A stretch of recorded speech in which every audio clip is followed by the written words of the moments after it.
Jeddah میں ہمارا استقبال حافظ احمد السراج ابدی نے کیا۔ چٹان جیسے سینے اور خاصے ڈل ڈول کے باوجود اس پھرتیلے انسان کی آنکھوں سے دلیری کا احساس ہوتا تھا۔ اس کا مکان بھی کافی خوبصورت تھا۔ تفصیلی تعارف سے پتہ چلا کہ وہ لانچوں کا تاجر ہے۔ اس کے کارخانے میں ماہی گیری کی لانچیں بنتی ہیں۔ نواب صاحب کے ساتھی مہم جوؤں میں سے ایک ہے اور یہ لوگ ہمیشہ ساتھ رہتے ہیں۔ حافظ احمد السراج ابدی کو ہم لوگ صرف احمد صاحب کہتے تھے۔ بڑا مہمان نواز، عربوں کی روایت کے عین مطابق پہلی رات کی نشست میں ہی کافی بے چین نظر آ رہا تھا۔ کب تک روانہ ہونا ہے السیدی؟ اس نے نواب صاحب سے پوچھا۔ جب تم تیاریاں مکمل کر لو۔ یہ ہمارے بچے آئے ہیں، ان کی خاطر مدارات ضروری ہے، ورنہ تیاریوں کا کیا ہے؟ تمہاری طرف سے میں ان کی کافی خاطر مدارات کر چکا ہوں، باقی راستے میں کر لیں گے۔ میرا خیال ہے تم فوری طور پر تیاریاں شروع کر دو۔ اوہ ٹھیک ہے، پھر ہم پرسوں روانہ ہو جائیں گے۔ بالکل ٹھیک۔ احمد صاحب کے مکان میں ہم نے کافی آرام کیا۔ کوثر صاحبہ زنان خانے میں تھی اور انہیں بھی سخت پردہ کرنا پڑ رہا تھا۔ اس دوران ہماری بڑی خاطر مدارات ہوئی۔ تیسرے دن احمد صاحب نے بتایا کہ آج رات 9 بجے روانگی ہے۔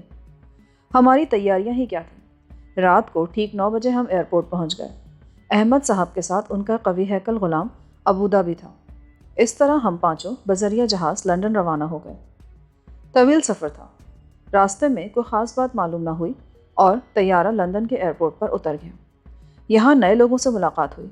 کرنل ڈکسن سرخ رنگ کا ایک انتہائی ہنسمکھ انسان تھا۔ حالانکہ سخت سردی تھی، لیکن ڈکسن کے پورے خاندان نے ایئرپورٹ پر ہمارا استقبال کیا تھا۔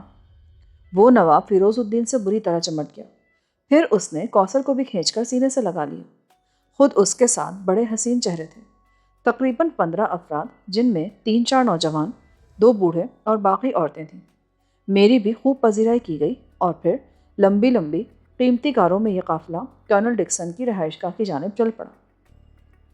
بعد میں معلوم ہوا کہ کرنل ڈکسن کی رہائش گاہ یوں تو لندن کے ایک بارونق علاقے میں بھی ہے، لیکن اس کی یہ دیہی کوٹھی ایک انتہائی خوبصورت علاقے میں تھی اور ہم لوگوں کو اسی کوٹھی میں لے جائے گئے۔ پرانے طرز تعمیر کی ایک انتہائی حسین عمارت تھی جو ایک پرفضا اور خوبصورت علاقے میں واقع تھی۔ کرنل کے ذوق کی میں نے بھی دل میں داد دی۔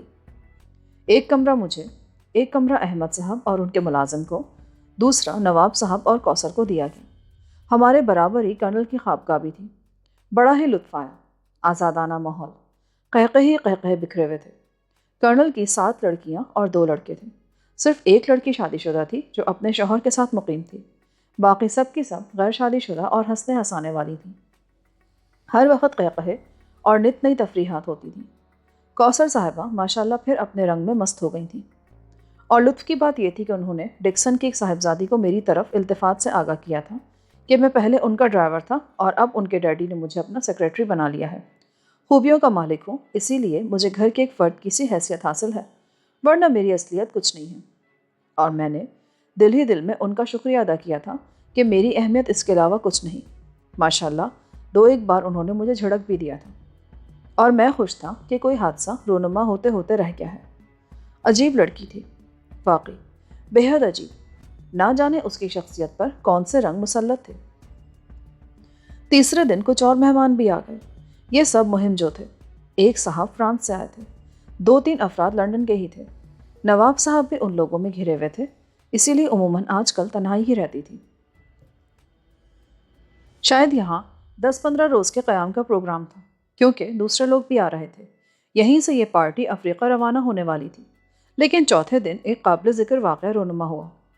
کرنل ڈکسن کی 4 نمبر کی صاحبزادی میریسا اچانک میرے اوپر مہربان ہو گئی۔ ان کے ہاں عشق کے انداز ذرا مختلف تھے۔ میں اس وقت کرنل کی کوٹھی کے عقب میں ایک خوبصورت جھیل کے کنارے ایک پتھر پر بیٹھا پانی میں بنتی بگڑتی لہروں کو دیکھ رہا تھا کہ میریسا وارد ہو گئی۔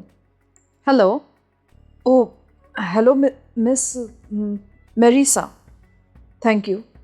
آپ یہاں تنہا کیوں بیٹھے ہوئے ہیں؟ کوئی خاص بات نہیں۔ آپ کا نام سرفراز ہے نا؟ جی۔ آپ کی شخصیت بہت پراسرار ہے۔ اچھا، سارے مشرقی پراسرار ہوتے ہیں۔ انکل فیروز بھی ہمارے لیے تو ہمیشہ ایک پراسرار راز ہی رہے۔ ڈیڈی کہتے ہیں کہ وہ بے حد عجیب انسان ہے۔ کیا پراسرار لوگ دلکش نہیں ہوتے؟ شاید ہوتے ہوں۔ آپ شاید مجھ سے گفتگو نہیں کرنا چاہتے؟ ارے نہیں، یہ اندازہ آپ نے کیسے لگا لیا؟ آپ کے مختصر جوابات سے۔ سوری مس، اس کے علاوہ آپ نے مجھے بیٹھنے کے لیے بھی نہیں کہا۔ اوہ سوری اگین۔ آئیے تشریف رکھیے۔ Thank you. کیا آپ سچ مچ مس کوثر کے سرونٹ ہیں؟ ہاں، لیکن آپ تو بے حد اسمارٹ آدمی ہیں۔ اس سے کیا فرق پڑتا ہے؟ انکل آپ کی بہت تعریفیں کر رہے تھے۔ وہ خود بھی اچھے آدمی ہیں۔ جانتے ہیں انہوں نے انکل ہارورڈ کو آپ کی طرف سے چیلنج کر دیا ہے۔ کس سلسلے میں؟ شطرنج میں۔ انکل ہارورڈ انٹرنیشنل کھلاڑی رہ چکے ہیں۔ انہوں نے ماسکو کے ٹورنامنٹ میں 10 آدمیوں سے مقابلہ کیا تھا اور انہیں شکست دی تھی۔ اوہ، کیا آپ ان سے مقابلہ کریں گے؟ نواب صاحب نے حکم دیا تو ضرور کروں گا۔ آپ اپنے وطن کی کچھ باتیں کریں مسٹر سرفراز۔ میرا وطن؟ میرا وطن میرا وطن ہے، اس کی دلکشی کو کون پا سکتا ہے؟ کیا آپ میرڈ ہیں؟ جی نہیں۔ اوہ میں اس لیے پوچھ رہی تھی کہ آپ کو اپنے بیوی بچے تو یاد نہیں آتے؟ یاد آنے کے لیے بیوی بچوں کے علاوہ بھی بہت کچھ ہے۔ آپ کی محبوبہ؟ کیوں؟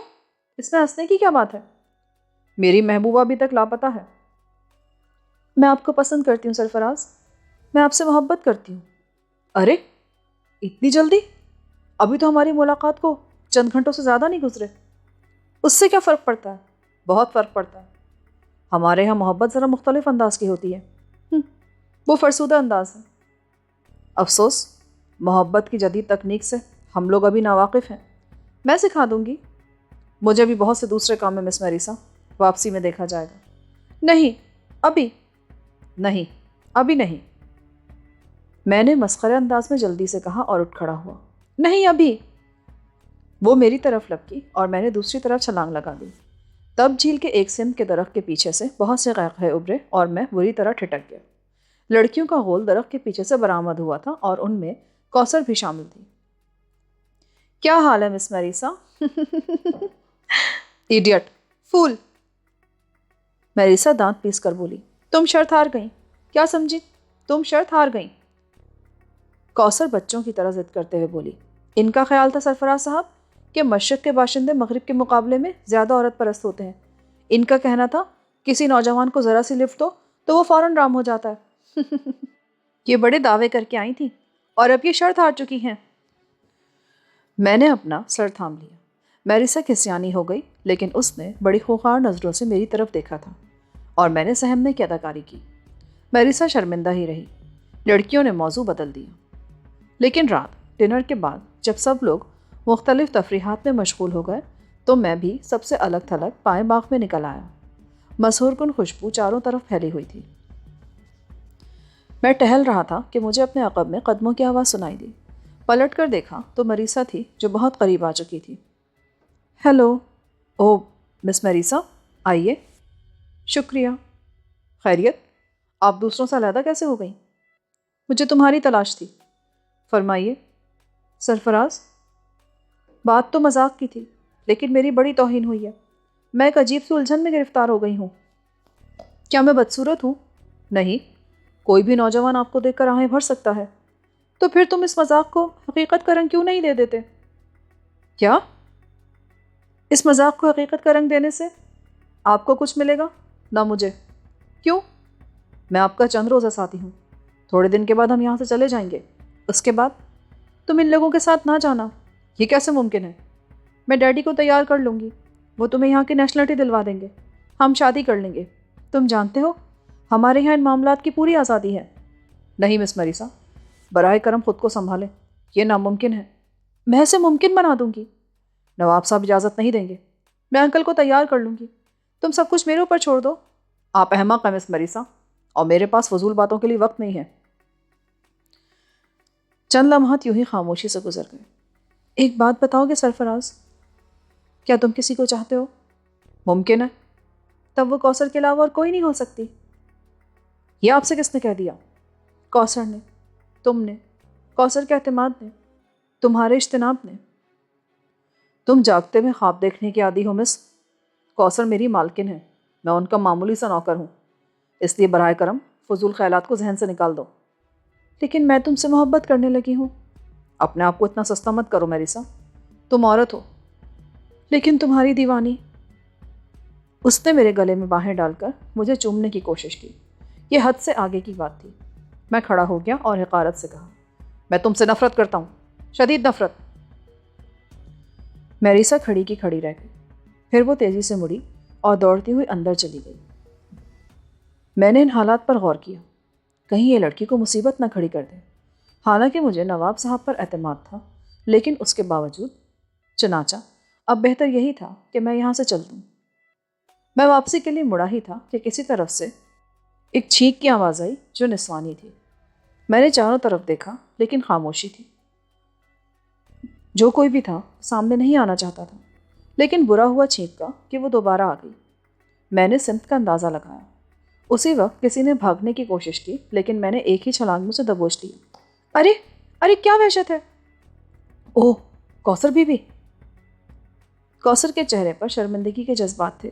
دراصل وہ بہت جھنجھلائی ہوئی تھی، دن بھر خاموش رہی، رات کو بھی سب سے الگ تھلگ رہی۔ پھر جب وہ چلی تو مجھ سے رہا نہیں کیا۔ میں نے سوچا وہ تمہیں کوئی نقصان پہنچانے کی کوشش نہ کرے۔ عجیب پاگل لڑکی ہے وہ۔ آؤ بیٹھیں کچھ دیر، کوثر نے پیشکش کی۔ میں گھاس پر نیچے بیٹھ گیا، وہ بینچ پر بیٹھی۔ براہ کرم بینچ پر بیٹھ جاؤ۔ کوثر بی بی، سرفراز، میں بہت کوشش کرتی ہوں کہ آپ کے سامنے آ کر خود پر قابو رکھوں، لیکن نہ جانے کیوں آپ… مجھے میری خطاؤں سے آگاہ کر دیں کوثر بی بی۔ سرفراز صاحب؟ جی؟ لوگ آپ کے بارے میں الجھن میں مبتلا تھے۔ میرے بارے میں؟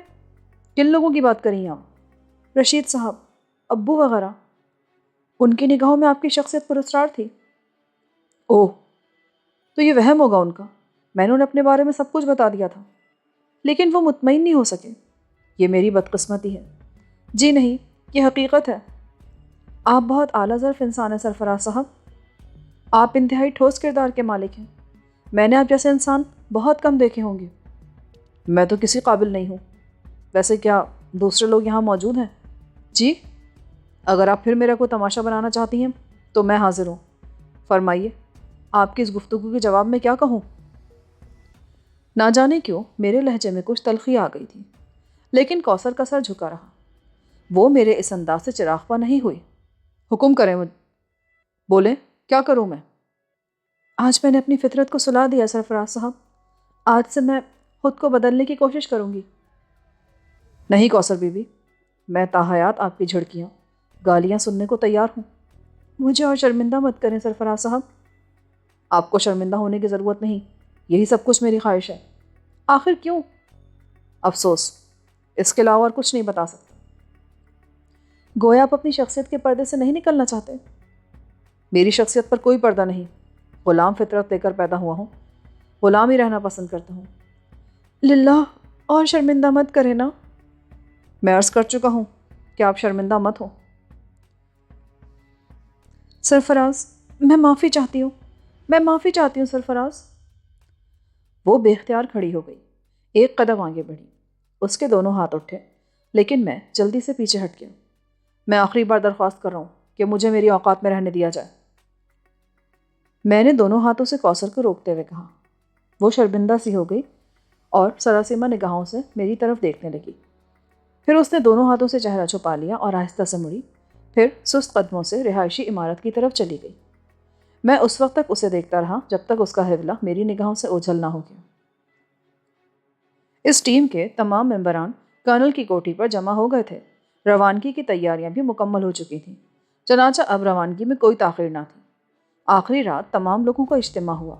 جانے والوں کی فہرست بنی، 6 لڑکیاں اور 15 مرد، کل 21 افراد کو سفر کرنا تھا۔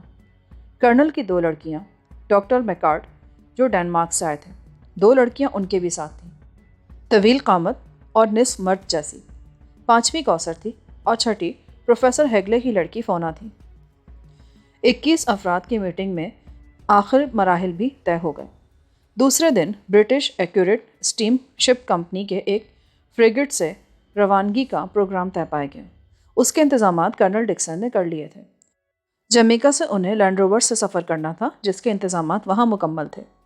دوسرے دن صبح لمبی لمبی گاڑیاں ہمیں لے کر بندرگاہ چل پڑیں۔ خوبصورت فریگیٹ برت پر ان کا منتظر تھا۔ فریگیٹ کے ڈیکوریٹ کیبنوں میں انہوں نے ہمارا سامان جما دیا۔ کپتان مائیکل کارٹ ایک نوجوان اور خوش لباس و خوش مزاج شخص تھا۔ اس مہم جو پارٹی سے وہ انتہائی خوش اخلاقی سے پیش آیا۔ ٹھیک 10:30 بجے جہاز نے کنارہ چھوڑ دیا۔ سب اپنی اپنی سوچوں میں ڈوبے ہوئے تھے۔ میں بھی ایک ریلنگ سے ٹیک لگائے ہوئے سمندر کے بلبلوں پر نگاہ جمائے ماضی کے دھندلکوں میں کچھ تلاش کر رہا تھا۔ مجھے اپنا گھر، وطن، اپنے لوگ، رشید الدین صاحب، کہکشاں، نور جہاں، زلیخا، سبھی یاد آ رہے تھے۔ کافی دیر تک وہ ریلنگ سے ٹکا ہوا کھڑا رہا، پھر اپنے کیبن کی طرف چل پڑا۔ پھر لباس تبدیل کر کے ایک آرام کرسی میں دراز ہو گیا۔ ایک بار پھر اداسیاں اس کے ذہن میں رینگ آئی تھیں۔ اس نے آنکھیں بند کر کے کرسی کی پشت سے سر ٹکا دیا۔ تب دروازے پر دستک ہوئی اور وہ چونک پڑا۔ آگے بڑھ کر دروازہ کھولا تو سامنے نواب صاحب کھڑے تھے۔ کہو بھائی میاں سرفراز، کیا ہو رہا ہے؟ کچھ نہیں، یوں ہی کچھ سوچ رہے تھے؟ کوئی خاص بات نہیں۔ پھر بھی عرض کیا نا جناب، کوئی خاص بات نہیں۔ بھائی بہت دنوں سے تم سے کوئی تفصیلی گفتگو نہیں ہوئی۔ میں آج تم سے بہت سی باتیں کرنا چاہتا ہوں۔ میں حاضر ہوں نواب صاحب، لیکن اگر دوران گفتگو کافی کا دور رہے تو گفتگو میں لطف آئے گا۔ ابھی منگواتا ہوں۔ سرفراز نے ویٹر کو بلانے کے لیے کال بیل کا بٹن دبا دیا۔ ویٹر کے آنے پر اس نے کافی کا آرڈر دیا۔ پھر نواب صاحب کے سامنے مؤدب بیٹھ گیا۔ لندن میں کچھ ایسا مصروف رہا کہ تم سے ٹھیک سے بات چیت نہ ہو سکی۔ تم نے محسوس تو نہیں کیا؟ قطعی نہیں۔ تم بور تو نہیں ہوئے؟ بالکل بھی نہیں۔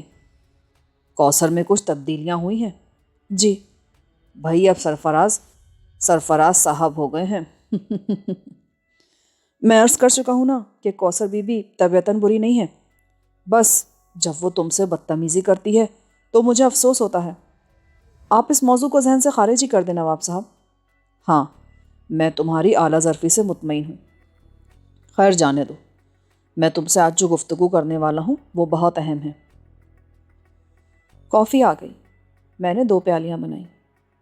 یوں تو شاید میں نے تم سے اپنی بہت سی مہمات کا ذکر کیا ہے، درجنوں خوفناک مراحل میری زندگی میں آئے، لیکن اس بار ایک خاص مہم درپیش ہے۔ پچھلی بار میری پارٹی میں، جس میں یہ سبھی لوگ شامل تھے، افریقہ کے خاص مقام روتوکوزے کی طرف گئی تھی۔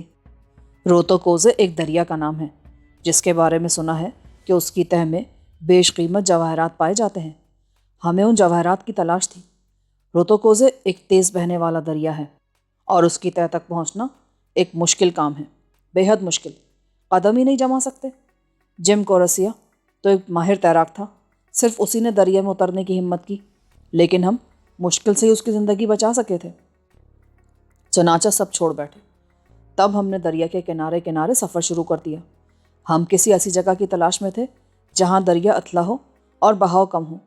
اس طرح ہم نے دریا کے کنارے کنارے ایک طویل سفر کیا، لیکن دریا کہیں اتھلا نہ تھا، بہاؤ کہیں کم نہیں تھا۔ تب ہم جی جان چھوڑ بیٹھے میاں۔ اس رات ہم نے دریا سے تھوڑی دور ہٹ کر قیام کیا۔ چاروں طرف ویران پہاڑیاں بکھری ہوئی تھیں۔ دریا کے کنارے کنارے البتہ ہریالی تھی، اور پھر رات ہو گئی۔ رات کو ہم نے کافی دور پہاڑیوں میں روشنی دیکھی اور حیران رہ گئے۔ پہلے ہمارا خیال تھا کہ شاید افریقی وحشیوں کی کوئی بستی قریب ہے اور یہ روشنی وہیں سے آ رہی ہے۔ بہرحال اس خیال نے ہمیں رات بھر سونے نہیں دیا۔ دوسری صبح ہم بندوقوں سے لیس ہو کر چل پڑے، اور پھر درختوں سے کٹے ہوئے موٹے موٹے تنوں کا ایک بڑا سا احاطہ ہمیں نظر آیا۔ کافی سلیقے سے بنا ہوا تھا وہ احاطہ، اس میں باقاعدہ بند ہونے والا دروازہ بھی تھا۔ ہم ہمت کر کے اس دروازے کے قریب پہنچے۔ پھر میں نے چیخ چیخ کر وہاں موجود لوگوں کو آوازیں دیں۔ تب ایک آدمی کی شکل دروازے کے پاس نظر آئی۔ طویل قامت، قوی الحبسہ شخص، شاید عربی نسل کا تھا۔ اس کی آنکھوں میں دیکھنا مشکل تھا، بڑی تیز اور جاندار آنکھیں تھیں اس کی۔ وہ ہمیں سوالیہ انداز میں دیکھ رہا تھا۔ ہیلو، کرنل ڈکسن نے اسے مخاطب کیا۔ سیاح ہو؟ اس نے انگلش میں پوچھا۔ ہاں۔ سونے کی تلاش میں آئے ہو؟ اس نے دوسرا سوال کیا۔ فی الحال تمہارے مہمان بننا چاہتے ہیں؟ میرا مذہب مہمانوں کی تواضع کو حکم دیتا ہے، ورنہ میں انسانوں سے بیزار ہوں۔ آؤ، اس نے کہا اور مڑ گیا۔ ہم اس کے پیچھے پیچھے اندر داخل ہو گئے۔ طویل و عریض احاطہ تھا جہاں باقاعدہ رہائش گاہ موجود تھی۔ عجیب پراسرار سا ماحول تھا جس نے ہم لوگوں پر ایک عجیب سی کیفیت طاری کر دی۔ بہرحال قیام کے لیے اس نے ہمیں ایک جگہ بتا دی اور خاموشی سے باہر نکل گیا۔ ہماری خواہش تھی کہ ہم اپنے پراسرار میزبان سے کچھ گفتگو کر سکیں، اس سے دریا کے ہیروں کے بارے میں معلوم کریں، اس خطے کے بارے میں معلومات حاصل کریں۔ بہرحال وہ ایک مہذب نسل کا انسان معلوم ہوتا تھا، لیکن اس کی پراسرار خاموشی، اس کا بیزار بیزار سا انداز ہمارے اندر جرأت ہی پیدا نہیں ہونے دے رہا تھا کہ ہم اس سے کوئی گفتگو کر پاتے۔ کیا خیال ہے فیروز، کس ٹائپ کا آدمی ہے یہ؟ عجیب، نہ جانے آدمی ہے بھی یا نہیں۔ اوہ، تم مشرق کی کوئی پراسرار داستان دہراؤ گے؟ کرنل ڈکسن نے ہنستے ہوئے کہا۔ پھر تم ہی اس کے بارے میں کچھ بتاؤ بھائی، ہے تو پراسرار، شکل و صورت سے بھی مشرقی ہی لگتا ہے۔ میرے خیال میں اس کا تعلق مشرق وسطیٰ کے کسی ملک سے ہے، ایک دوسرے نے میری تائید میں کہا۔ لیکن اب کیا کیا جائے؟ کیا مطلب؟ ارے بھائی، کیا صرف ان جھوپڑوں میں قیام کرو گے؟ مگر اس نے گھاس نہ ڈالی تو پھر کیا خاک معلوم ہو سکے گا؟ تو پھر تم ہی بتاؤ۔ تھوڑی دیر اور انتظار کر لیں، پھر اس سے ملاقات کی کوشش کریں گے۔ لیکن ہمیں کسی کوشش کی ضرورت ہی پیش نہیں آئی۔ دوپہر کو ہمارا پراسرار میزبان ہمارے پاس آیا۔ صاحبو، کھانا تیار ہے، آ جاؤ، اس نے سپاٹ لہجے میں کہا۔ چلو بھائی، کرنل صاحب اٹھتے ہوئے بولے۔ ہم سب اٹھ گئے۔ ہمارا میزبان ہمیں لیے ہوئے رہائش گاہ کے دوسرے حصے میں پہنچا۔ ایک بڑا سا ہال تھا جس میں پرانی طرز کا کچھ فرنیچر موجود تھا۔ فرش پر پیال کے ڈھیر موجود تھے، ایک بھدی سی میز جو کسی درخت کی چوڑی لکڑی میں پائے لگا کر بنائی گئی تھی، اور اسٹول ٹائپ کی کچھ کرسیاں۔ میز پر کچھ بھنا ہوا گوشت، پنیر اور پانی کے ایک برتن رکھا تھا۔ بیٹھو، ہم نے آپ کو تکلیف دی، شروع کرو، اس نے ہماری بات کا نوٹس لیے بغیر کہا اور خود بھی ایک اسٹول پر بیٹھ گیا۔ ہم نے بے تکلفی سے کھانا شروع کر دیا۔ انتہائی لذیذ گوشت تھا، خوب ڈٹ کر کھایا، تکلف کی ضرورت ہی نہیں پڑی۔ کھانے کے بعد ہمارے میزبان نے قہوہ پیش کیا۔ قہوہ پینے کے دوران ہم نے موقع غنیمت جان کر اس سے گفتگو کا آغاز کیا۔ معزز میزبان، گو کہ ہم زبردستی کے مہمان ہیں، لیکن آپ نے بہرحال ہمیں بحیثیت مہمان قبول کیا، تو اس کے ساتھ کچھ اور رسوم بھی ہوتی ہیں۔ مثلاً تعارف ضروری ہے۔ ہاں، رسومات میں تو شامل ہے۔ مجھے رسومات سے سخت نفرت ہے۔ تب پھر آپ نے ہماری میزبانی کی رسم کیوں پوری کر لی؟ ہاں، وہ کچھ سوچنے لگا، پھر اس کے چہرے پر ہلکے سے نفرت کے آثار ابھرے۔ دراصل مجھے دولت کے پجاریوں سے سخت نفرت ہے۔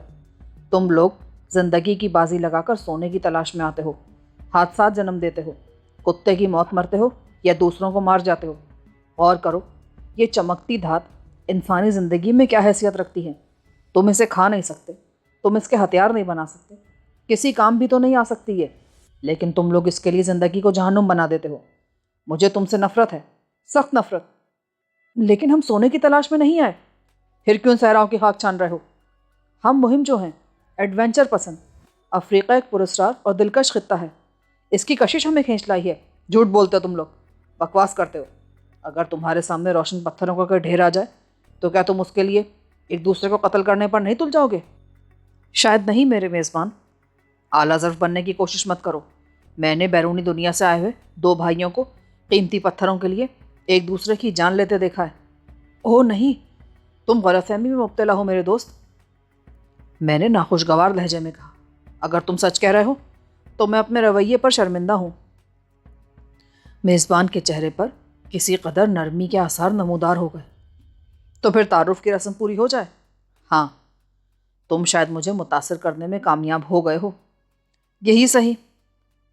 میرا نام فرزان عامری ہے، کبھی مصر کا باشندہ تھا، اب مستقل اسی جگہ زندگی بسر کر رہا ہوں۔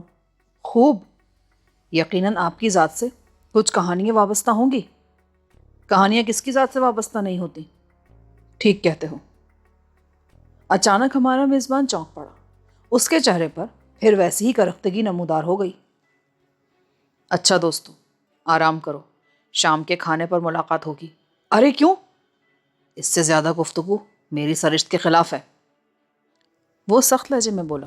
تب ہمیں اجازت دے دو، کرنل ڈکسن نے ناخوشگوار لہجے میں کہا۔ وہ چونک کر کرنل کی طرف دیکھنے لگا۔ کہاں جاؤ گے؟ ہمارے پاس بندوقیں ہیں، ان کے استعمال سے بھی واقف ہیں، شکار کر سکتے ہیں، کھا سکتے ہیں، قیام کے لیے تمہارے اس محل کا انتخاب نہیں کیا تھا. کسی بھی پہاڑ کی کوئی چٹان ہمارے سروں کا سائبان بن سکتی ہے. خدا حافظ. اور ٹھہرو دوستوں، تم لوگ شاید ناراض ہو گئے ہو. تمہارے مذہب نے صرف یہ نہیں کہا کہ آنے والے کو گوشت بھون کر کھلا دو. خوش اخلاقی اور توجہ بھی تمہارے مذہب کا ایک فریضہ ہے. دراصل میں نے دنیا کی رسموں میں دلچسپی لینا چھوڑ دیا ہے. لوگ حقیقی چہرے لے کر سامنے نہیں آتے. میں نے دنیا ہی چھوڑ دی ہے. کچھ نہیں رکھا. کچھ نہیں چاہیے مجھے دنیا سے. تم جانا چاہو تو جا سکتے ہو. مجھے تم سے کوئی دلچسپی نہیں. جاؤ، گیٹ آؤٹ. وہ دھاڑا. الجھے ہوئے انسان معلوم دیتے ہو. دل ہلکا کر لو ورنہ پھٹ جائے گا. مر جاؤ گے تم. کرنل ڈکسن نے مسکراتے ہوئے کہا. کیا دو گے تم مجھے؟ تسکین؟ سکون؟ محبت؟ کیا ہے تمہارے پاس؟ کچھ نہیں ہے. بیکار لوگ ہو تم. بیکار باتیں ہیں تمہاری. مرضی ہے. کرنل نشانے اچکائے اور ہم سب واپسی کے لیے مڑ گئے. سنو سنو، میں شرمندہ ہوں. رک جاؤ، لیکن براہ کرم مجھ سے میرے بارے میں اور سوالات نہ کرنا. ہم ایک معاہدہ کر لیتے ہیں مسٹر فرزان عامری. کیسا معاہدہ؟ ہم لوگ ایک دوسرے کو اپنے بارے میں بتائیں گے. یہ نہیں ہو سکتا. میں مجبور ہوں. چلو، جس حد تک حالات اجازت دیں. اچھا، اس نے تھکے تھکے لہجے میں کہا اور ہم رک جانے پر آمادہ ہو گئے. شام کے کھانے تک کے لیے اجازت دو. ٹھیک ہے، کوئی بات نہیں.